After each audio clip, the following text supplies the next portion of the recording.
Hi guys, Paul Pluter on the Paul Pluter channel. Today guys, we're doing paid reviews. And before I do this paid review, this is AU10. Let's do a quick wristwatch swap. I'm going to swap watches.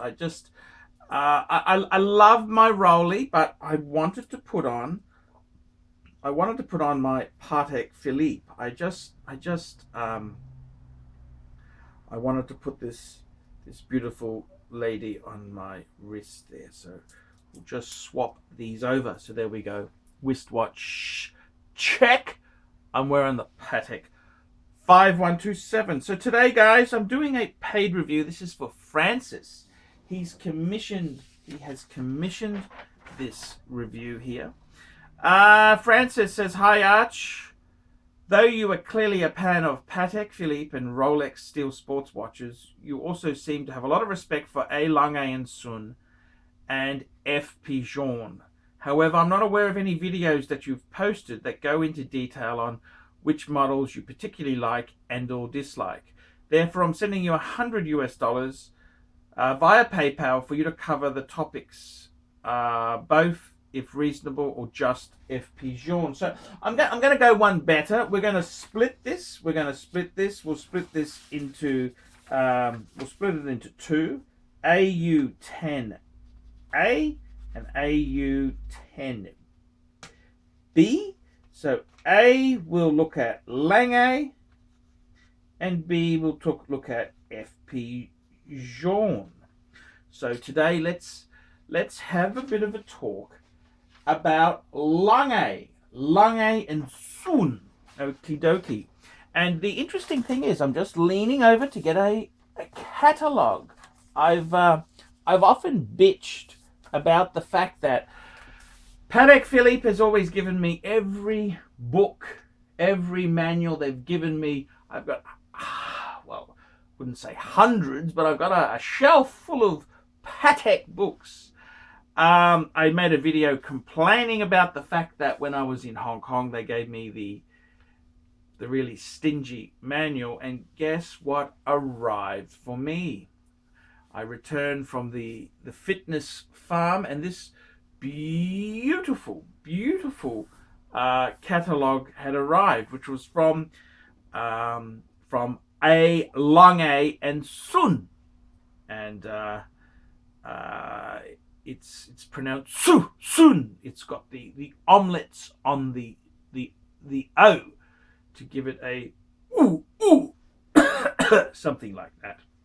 Anyhow, I opened this folder up and I had a beautifully handwritten letter from Lange to welcome to the world of a Lange, dear Mr. Chesterfield III. And it was signed with a rather gorgeous fountain pen. So I must say I am really grateful to have received this. So it's an ideal time to do this review. The thing with Lange. So what happened with Lange themselves there? Well, this is German watchmaking. So basically what happened is Lange themselves there, they are a manufacturer of watches, very famous. As Walter Lange once said, there's something one should expect, not only of a watch, but also of oneself, to never stand still. Now, it's basically, Lange was founded in 1845 by Ferdinand Adolf Lange. And it was a watchmaking concern in Saxony. Unfortunately, what happened, of course, with Lange themselves there, after World War II, Lange being in the East German section, the company was nationalized and it died. This was the war. Don't mention the war. Yes. So it was then, fast forward 28 years, the Berlin Wall starts coming down, and Lange gets resurrected. Lange themselves there, it's quite interesting. They went out of business late 40s, 1948 approximately, and then they relaunched 7th of December 1990. So this year now, 2019, Lange themselves is celebrating the 25th anniversary of their relaunch, and that's quite a incredible achievement itself there.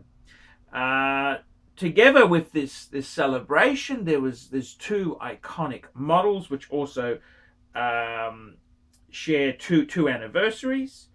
The 25th year of the Lange 1, and the 10th anniversary of the Zeitwerk. The Zeitwerk, yes, that was on the cover of Crown magazine. The Zeitwerk, it's a mechanical watch that displays the time with a very peculiar way. So a very, very interesting way there. And I've got to tell you, I've with Lange themselves there. So they went out of business in 48 and they relaunched in 90. And fascinating thing is they skipped, number one, they skipped the craze for small watches. 33mm, Patek Philippe, Audemars Piguet, Vacheron and Constantin all wanted small watches. Lange avoided that. Lange themselves there also avoided quartz. They avoided quartz, which is a good thing. So it's kind of funny. Sometimes you lose something from disappearing, but then you gain things. Now with Lange themselves there, the model that I've always loved, so let's just have a look at this here. We'll use this book. There we go, the Lange 1, which is just a adorable type piece there. So for myself, I want to talk about Lange itself. Lange's always kind of, it's really appealed to me because they've made watches that are kind of very conservative. That's why I put on my Patek Philippe Calatrava. I thought, what better piece to talk about Lange than a classic Patek. This is albeit an avant-garde 5127 with the cheeky crown guards. So let's have a talk about Lange itself. So Lange themselves there, they've also used a lot of traditional German high craftsmanship. They've used a lot of pocket watch ways of doing things because Lange had a very strong pocket watch division there. Let's have a look at some key watches that I really quite like. So firstly, of course, there is the Lange 1. The Lange 1, look at that, just superb. Absolutely superb. The Lange 1 itself there, I've got to be completely honest with you. I have loved it ever since it was in existence. There are a couple different iterations of it. They have launched a few, but I'm more of a traditionalist, and I like the original Lange 1 itself there. The original Lange 1 case size, about 38.5 mils, which I think is quite respectable. I'm a man who wears a Patek, which is 37 mils. The Lange 1 itself, I like the manual wind.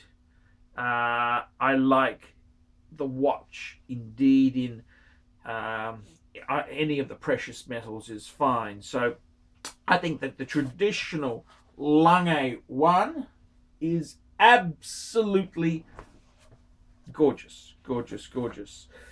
There are a few variations. They've got the little Lange ones, which are 36mm Lange ones, which, no, not for me. They've got the Grand Lange one, which is the 41mm. Yes, I suppose you could do that. That's quite acceptable. You've got the Grand Lange 1 moon phase, which is, to be completely frank and honest with you, absolutely gorgeous. To have a moon phase on the Lange 1 is just superb. They even have an automatic one, a Lange 1 Daymatic, which I kind of feel moves away from the traditional essence of the Lange 1. It has a beautifully done rotor, but I'm sure it's not going to be a rooted rotor. But I personally would probably go for the traditional Lange 1. Lange 1 moon phase, gorgeous. They've also got a little Lange 1 moon phase. They've got the Lange 1 time zone. That's correct. Like a how would you put that? It's kind of like a time zone with city ring. It's like the world timer. Very interesting piece indeed there. But I'd probably be more traditionalist. Then we've got the Zeitwerk. Well, I've got to be honest with you. This is a very fascinating piece, the Zeitwerk. What a way to tell time. Traditional, but very avant-garde. My own opinion, absolutely gorgeous. I love. They have a few variations. They've got the Zeitwerk date. They've got the striking time. They've got a number of. They've got the honeycomb striking, the Zeitwerk decimal strike honey gold. They've got some. They've got the Zeitwerk minute repeater. That means it makes the noise ding ding ding ding. Tells you the time by chimes. Which is very cool. Very cool indeed there. I gotta tell you, I think if you had a Lange 1, a Zeitwerk, I think you'd also want a Saxonia. The Saxonia is a very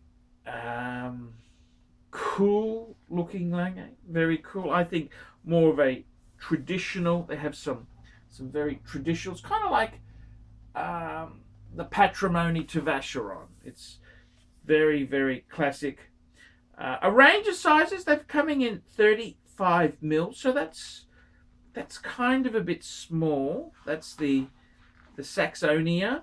They've also got it in 37mm, which I think is probably 35's. My good friend David Reeves, the tailoring, David Reeves Bespoke. He's got a 35mm. They've also got a Saxonia automatic, which, yes, I don't have a problem with that. Saxonia outsized date, Saxonia thin. Gee, they've got a few models there. Saxonia moon phase. I think I prefer the moon phase in the Lange 1 if I was going to go for a moon phase. And they've also got the Saxonia annual calendar, which is absolutely gorgeous. Absolutely gorgeous indeed. And it's using a micro rotor. A micro rotor similar to the Paddock 240 micro rotor. In the 240 movement, which is you couldn't say they're copying it, but it's a very cool. They've also got a perpetual calendar, which I think would be gorgeous. I think in the annual calendars, you've got to face it, Paddock invented the genre. Everyone else has kind of jumped on there. What I do like in Lange, which I must say, is the Datograph up down.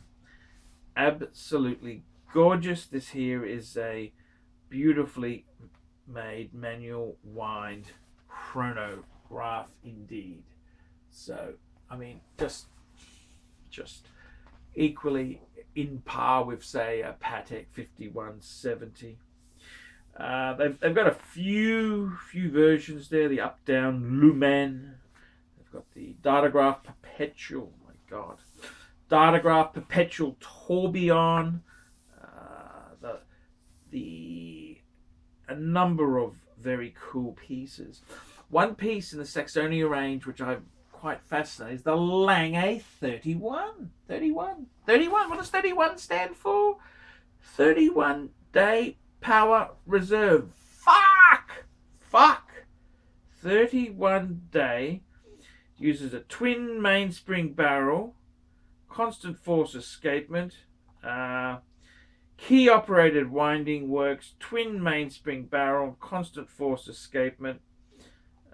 Just absolutely amazing. 31 day power reserve. My God. Lange's also got triple splits. I don't know if that's kind of my genre there. The other ones themselves there, the 1815, which I must say I do love the 1815. Very classically done, elegant, just beautiful dress watch, which is, to be honest with you, it's a little bit bordering on the Saxonia line. It gets a bit confusing with so many of these models. They've got the 1815 chronograph. That's probably the chronograph I think that would just absolutely beautiful. My friend Ronnie had one. I think he's still got one. I'm not sure. Anyhow, just absolutely superb. Then they've got Perpetual Calendar Tourbillon, just absolutely crazy. Okay, so what do I think of Lange themselves there? Well, I love them. I love them indeed there. If I had my merry way, and say for example, so I've got four Pateks. So say I swap them for 4 Langes, just hypothetically speaking, what would I take? Now, obviously, this is a hard thing because some of my Pateks aren't super valuable. Well, they're valuable, but the new Langes would be, it's like a new Patek. They're very desirable. What would I pick there? Okay, well, let's just say you picked 4 models there. I would say, firstly, you'd have to pick a Lange 1. I'd probably go for the traditional 38.5mm. I think that's good buying. The next piece I would go for, so firstly a Lange 1. Then I reckon the Zeitwerk, which is very expensive, but let's ignore that slight difficulty. I think you'd add a Zeitwerk. You'd have to include a Zeitwerk. So Lange 1, Zeitwerk in the 41.9mm size, just a classic Zeitwerk. Then I think I would add a Saxonia. Yes, just a plain Saxonia. And then I possibly would add an 1815. Yeah, I think an 1815 up down. Yes, sir. And that would be my 4 Langes there. No tourbillon, no chronograph, because the budget doesn't quite stretch that far. But Lange themselves, they're German watchmaking. I got to be honest with you, what do I think of the brand there? I was very annoyed because Lange never sent me a book. Now that I've got the book, I got to be honest with you, they are absolutely beautiful. I would prefer a Lange over an Audemars Piguet if I had a choice. Okay, and I would I'd even say, of course, definitely I'd prefer a Lange over a Vacheron and Constantine. There's nothing really Vacheron's got some beauty. I love their world time. I love the Toledo. But realistically, I think if it wasn't Patek, Lange definitely. High watchmaking values. The thing about Lange is, people have said, is that with Patek, the workmanship, the cheaper Pateks don't have the finish of the very expensive Pateks. This is just the reality. Whereas Lange tends to do things at the same level, irrespective, which is a nice folk story, probably untrue, coming from the fact that Lange is a Richmond company, so I probably doubt that. But I must say, Lange does have some beautiful stuff, absolutely beautiful stuff, mind-numbingly beautiful stuff. I suppose for me, would I go Lange? See, I've already got 4 Pateks. I'm a used buyer. The problem is Lange's come up so irregularly, I mean, I've got 4 beautiful. I designed my Patek collection. I looked at the key references and said, well, I'd like a world time. I would like a calendar, like an annual calendar or perpetual. I went for the annual. It's much less expensive than a perpetual. And I also went for two Calatravas, which my dream grail watch would be some sort of Patek chronograph. So if you went Lange 1 is a key. The Zeitwerk, now they're fucking expensive. Saxonia, yes, I like the Saxonia, and the 1815 up down, beautiful. There's some gorgeous. Lange has a nice spot there. Would I flip? Look, I'm entrenched in the Pateks, so probably no, but I do like the Langes. The Langes are cool.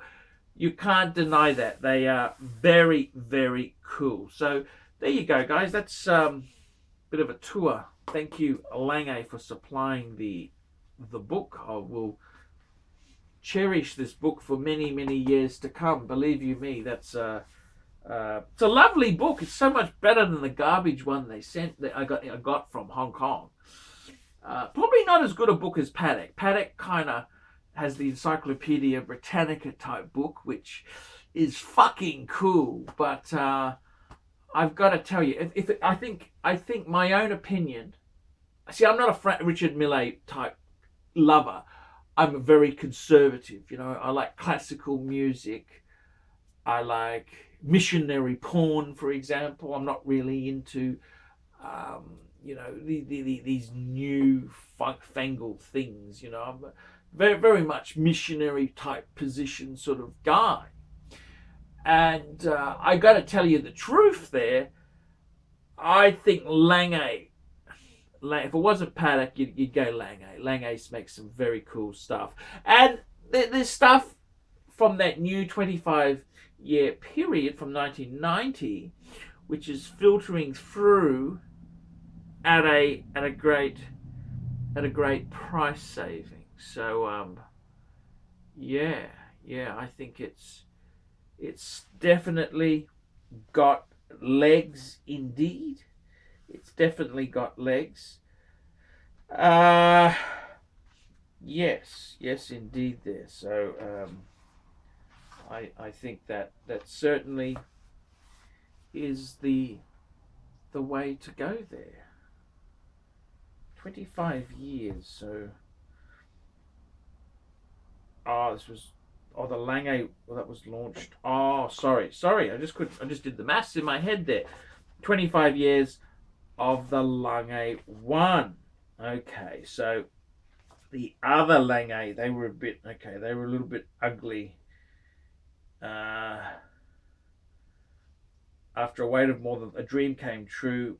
He registered the company. Okay, so he registered the company.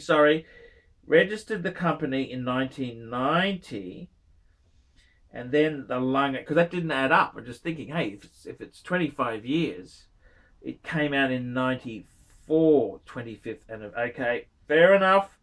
Got it. So 1990.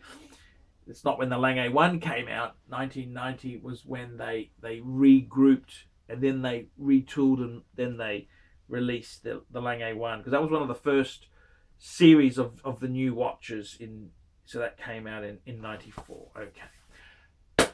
Lange.